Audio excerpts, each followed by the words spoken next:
नमस्कार। एक बहुत ज़रूरी खबर अभी-अभी जो है बिहार की सरकार ने अपना जो उन्होंने कास्ट सर्वे जो करवाया था ना, जिसके ऊपर घमासान मचा हुआ था, जो सुप्रीम कोर्ट तक मामला पहुँचा, हाई कोर्ट गया, फिर सुप्रीम कोर्ट गया।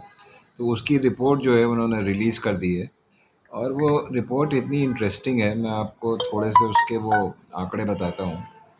देखिए वहाँ पे अ, जो अति पिछड़ा वर्ग है वो करीब 37% है, ठीक है? पहली पहली बात तो ये सुन लीजिए कि वहाँ की टोटल पॉपुलेशन करीब 13 करोड़ के थोड़ा-सा मतलब ज़्यादा है पूरे बिहार की। अब जो अति पिछड़ा है वर्ग है वो करीब 37% है और जो पिछड़ा वर्ग है वो करीब 27% है। तो अगर इन दोनों को जोड़ दिया जाए तो करीब 63% जो है वो पिछड़ा और अति अति पिछड़ा वर्ग होता है। तो वो जो राहुल गांधी तब से कह रहे हैं कि भाई जितनी जितनी जिसकी हिस्सेदारी उतनी उसकी भागीदारी। और मतलब जो उन्होंने एक एग्जाम्पल भी दिया था कि भाई मतलब ये तो सिर्फ बिहार के लिए है, मगर तो उन्होंने जो ये बताया था कि 90 सेक्रेटरी जो गवर्नमेंट ऑफ इंडिया को चलाते हैं, जो वेरियस डिपार्टमेंट्स के हैं, उनमें से सिर्फ 3 जो हैं वो ओबीसी के हैं। तो आप देख लीजिए कि इसी से पता चलता है ना कि कितना जो है कितने ओबीसी होते हैं। अब देखिए जनरल कैटेगरी है वो 15% के करीब है, 15% थोड़ा कम ही है बिहार में, ठीक है। तो अब मैं आपको ब्रेकअप बता देता हूँ। बैकवर्ड क्लास करीब 27% है, जिसको आप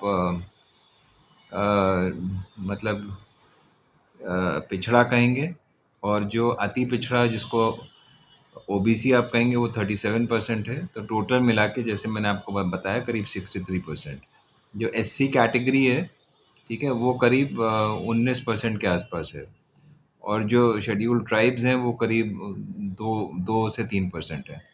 बाकी ब्रेकअप मैं आपको नहीं दे रहा हूँ, वो तो जो सर्वे रिपोर्ट है वो उनकी जब प्रेस कॉन्फ्रेंस होंगी उसमें दिया जाएगा कि मतलब कौन सी लाइक कास्ट कितने हैं, जैसे यादव कितने हैं, कुर्मी कितने, ये सब चीज़ें वो लोग बताएंगे। तो मेरा कहने का मतलब है, देखिए इससे ये तो पता चल जाता है कि कितने अंडर रिप्रेजेंटेड हैं, कितने रिप्रेजेंटेड हैं, और किसके लिए कितनी स्कीम्स बननी चाहिए।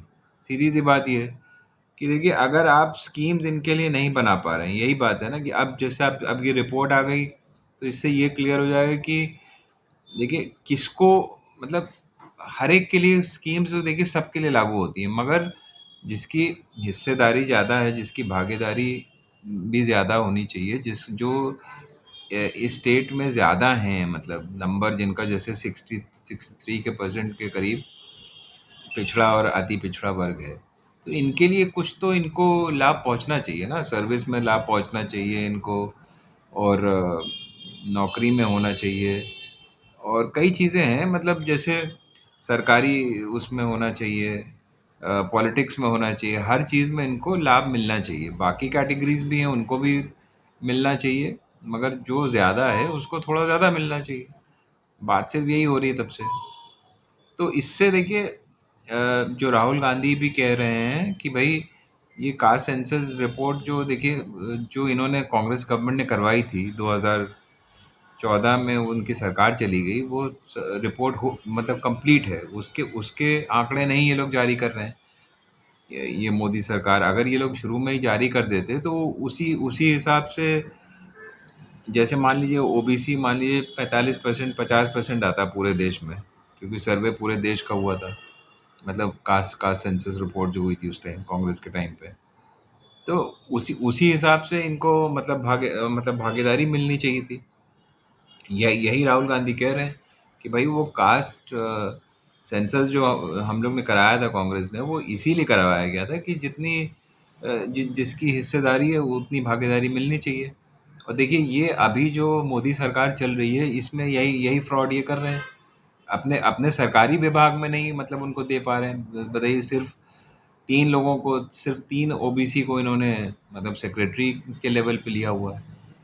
तो ये भी अन्याय है उनके साथ। तो मतलब अगर आप अपने गवर्नमेंट लेवल पे ही नहीं उनको मतलब दे पा रहे हो, तो इससे बड़ा अन्याय क्या क्या हो सकता है? बाकी फिर जो मतलब जुडिशरी में और पॉलिटिक्स में और जो स्कीम्स हैं उनमें भागीदारी, तो ये सब तो अगर वो रिपोर्ट रिलीज़ करे तो पता भी चले। तो फिर रिपोर्ट रिलीज़ करने से फ़ायदा सिर्फ़ यही होगा जो राहुल गांधी बार-बार कह रहे हैं कि भई उससे एक जस्टिफिकेशन मिल जाएगा आपको, ठीक है? कोई मान लो अगर कोई चैलेंज करता है तो आप कह सकते हैं कि भई हमारे पास सेंसस फिगर्स है, मतलब क्या है? अगर ये इतनी हिस्सेदारी है, इनकी इतनी भागीदारी उनको देनी पड़ेगी हमें, तो उसमें प्रॉब्लम क्या है?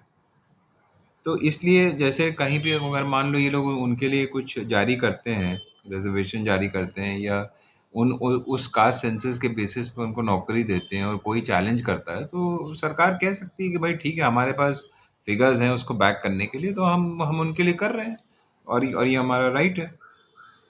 तो इसलिए ये रिपोर्ट ज़्यादा ज़रूरी है। अब बिहार में देखिए इन्होंने एक सर्वे करवाया, वो रिलीज़ हो गई। इसी टाइप से सारी सरकारों को मेरे ख़्याल से कराना चाहिए और एक एक सेंटर का भी होना चाहिए। सेंटर का इनफैक्ट सेंट्रली होता है सेंसस। ये तो इन्होंने एक सर्वे करवाया वो स्कीम लागू करने के लिए। एक सेंसस अलग होता है, वो हर 10 साल पे होता है। अब अभी अभी होना चाहिए था, अभी भी नहीं कराया ये मोदी सरकार ने। विमेन्स रिजर्वेशन को भी उसी से जोड़ दिया। और यहाँ पे भी ओबीसी को दिया नहीं उन्होंने कुछ भी।